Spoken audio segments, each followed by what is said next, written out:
नमस्कार, आप देख रहे हैं 9 भारत समाचार। नमस्कार, आप देख रहे हैं 9 भारत समाचार। मैं हूं नेहा राठी। आइए देखते हैं आज की बड़ी खबर। राजा दक्ष की नगरी कनखल के बैरागी द्वीप की भूमि पर जब शताब्दी ध्वज लहराए तो मानो एक युग ने अपने गौरवशाली अतीत को नमन करते हुए सब संकल्प लिया। अखिल विश्व गायत्री परिवार शांति कुंज के तत्वाधान में आयोजित गायत्री परिवार की संस्थापिका वंदनीय माता भगवती देवी शर्मा जी व अखंड दीपक के शताब्दी समारोह का शुभारंभ ध्वज वंदन के साथ श्रद्धामय वातावरण में हुआ। यह आयोजन 23 जनवरी तक चलेगा। इस अवसर पर मुख्य अतिथि उत्तराखंड के मुख्यमंत्री पुष्कर सिंह धामी ने कहा कि शताब्दी समारोह माता जी के तपस्वी जीवन, निस्वार्थ सेवा और अखंड साधना के प्रति राष्ट्र की कृतज्ञता साक्षात भावनात्मक अभिव्यक्ति है। माता जी का संपूर्ण जीवन त्याग, बलिदान और साधना की वह ज्योति है जिसने असंख्य जीवनों को सही दिशा और नई दृष्टि दी। उन्होंने कहा कि गायत्री परिवार को किसी एक संगठन की सीमाओं में नहीं बांधा जा सकता। यह उस युग चेतना का वह प्रवाह है जो व्यक्ति से समाज और समाज से राष्ट्र के उत्थान की ओर अग्रसर करता है।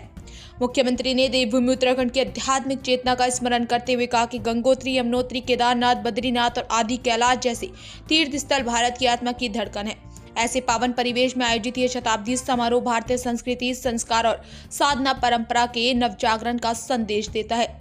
इस अवसर पर केंद्रीय संस्कृति एवं पर्यटन मंत्री गजेंद्र सिंह शेखावत ने कहा कि सेवा, साधना और संस्कार के त्रिवेणी संगम यह शताब्दी समारोह नवयुग का निर्माण में भी मील का पत्थर साबित होगा।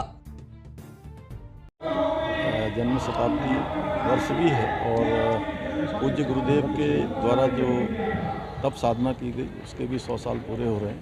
पूरे देश भर के और दुनिया भर के लगभग 40,000 से भी अधिक साधक, भक्तगण, गायत्री परिवार के सदस्यगण यहाँ पहुँच रहे हैं। मैं सभी का देवभूमि उत्तराखंड पधारने पर सबका स्वागत करता हूँ, सबका अभिनंदन करता हूँ और सभी को शुभकामनाएं देता हूँ कि एक ऐसा वेद मंत्र जो हमको मिला है वो हमारे जीवन को आगे बढ़ाने में, जीवन को अच्छे रास्ते में ले जाने के लिए लगातार हमारा मार्गदर्शन करता है, हमें उत्साह देता है, हमारे अंदर ऊर्जा देता है, प्रेरणा देता है। उसको साधना की तरह समझकर हम जीवन में अपनाकर आगे बढ़ेंगे।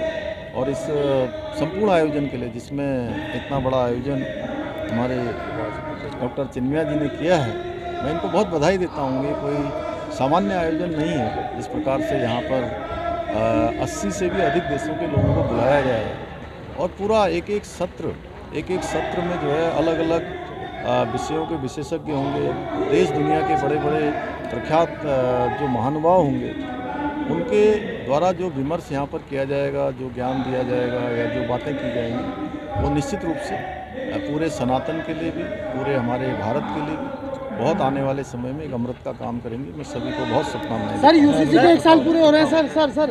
अब क्या करें? 1 साल पूरे हो रहे हैं सर। नहीं, यूसीसी दिवस हम लोग जो कि उस दिन हमारे यहाँ समान नागरिक संहिता जिस दिन 27 जनवरी से लागू हुआ था, तो उस दिन को हम लोग विशेष रूप से एक कानून का जो पालन हुआ, भारत के संविधान की जो आत्मा में अनुच्छेद 44 में जिसका प्रावधान था, उसको सबसे पहले देवभूमि उत्तराखंड में उतारने का काम किया है। इसलिए वो दिन हमारे लिए विशेष है। मैं उस दिन की भी सबको शुभकामनाएं। सर राष्ट्रीय अध्यक्ष जी